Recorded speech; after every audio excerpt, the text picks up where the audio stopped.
Hello, class. How's everyone doing today? This is my final project for the semester. 7 key takeaways about organizational communication.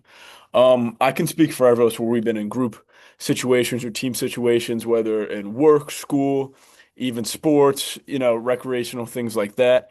And we've been in those situations where it's gone really well. Everyone's organized, everyone's on the same page, everyone's engaged, motivated, wanting to perform well. And I think we've been in those other situations where it's pretty much a mess. People are disengaged, unmotivated, unorganized. No one really cares.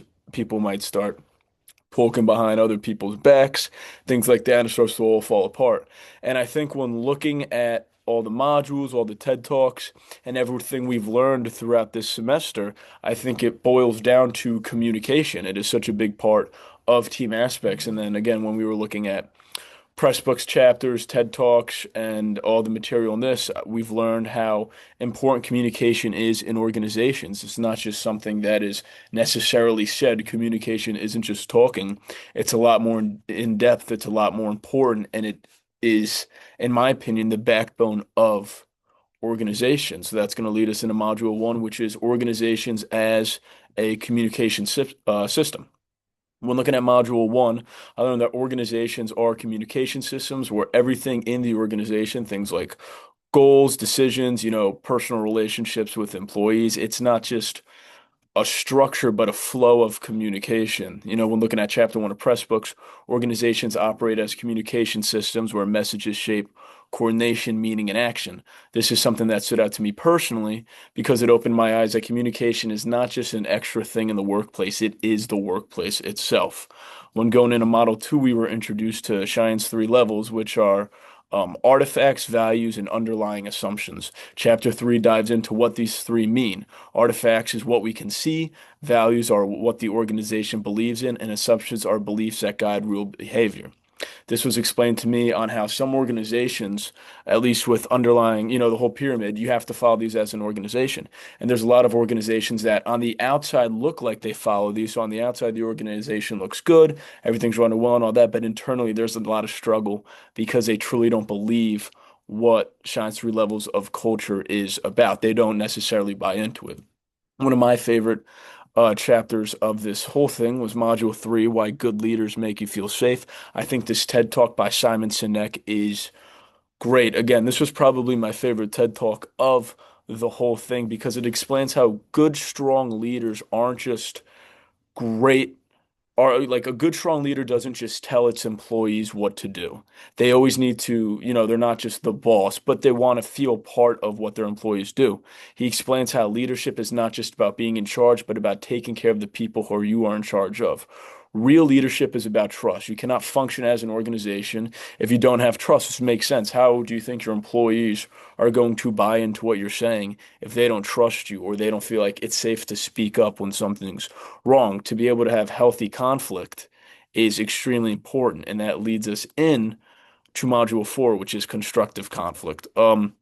Module 4 talks about how conflict can actually end up being a positive instead of a negative when it's handled with maturity and appropriation. Jonathan Marks was talking about how disagreement is necessary in the workplace and mentions how organizations can improve with disagreement. This is why I like this picture I chose here. It shows that two conflicts still equal resolution. Now, the problem is when conflict is handled poorly, that's when things start to digress. That's when conflict becomes a problem, or when people don't feel safe enough to speak up against conflict, and those conflicts continue, and there's a lot of internal struggle. Again, people aren't on the same page, people get angry, things like that. But when you are mature enough in the workplace to allow conflict and healthy debates appropriately, it leads into success and creativity and ideas. Now, part of conflict is crisis communication. Crisis communication is, it's based off the name. It's when things go bad, and this is where having a strong leader is extremely, extremely important. Crisis communication uses what is referred to as the three R's: review, respond, and reassure. This means having an understanding of the situation, speaking clearly, and calming down the situation. So when the biggest problem is when a crisis happens, everyone's in a frenzy. Everyone is worried, no one knows what's going on. As a leader, you have to continue to keep everyone engaged, keep everyone updated. You have to have accountability and take responsibility of what happened, save face of the organization, say how you're gonna fix it, and also let your employees know again what's going on, how they're going to fix it. You have to make sure everyone is on the same page for things like this because it is uber important to fix these crises as soon as possible. And I think this could kind of tie into creativity and innovation. This was Linda Hill's TED Talk and her comments on how creativity and innovation can come in forms of crisis. You know, in her TED Talk, how can excuse me, how strong communication during a crisis, how to manage, excuse me, sorry, how to manage for collective creativity. He explains how creative abrasion and resolution can help organizations come up with better solutions. I think both modules again show how important communication can be. And again, innovation, not just talking about crisis problems, but creativity and innovation are what organizations need so they're not stagnant. You see so many organizations fail because they stay the same. They're not improving or innovating. Even when we can look at Arizona State University, they are always innovating, just like when it comes into artificial intelligence.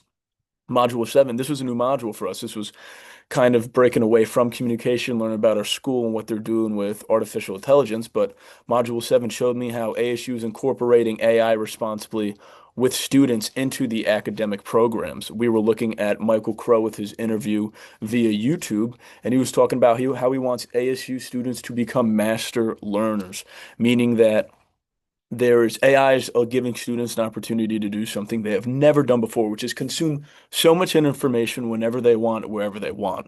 It is great for when students have questions in school. They don't have to wait for long office hours.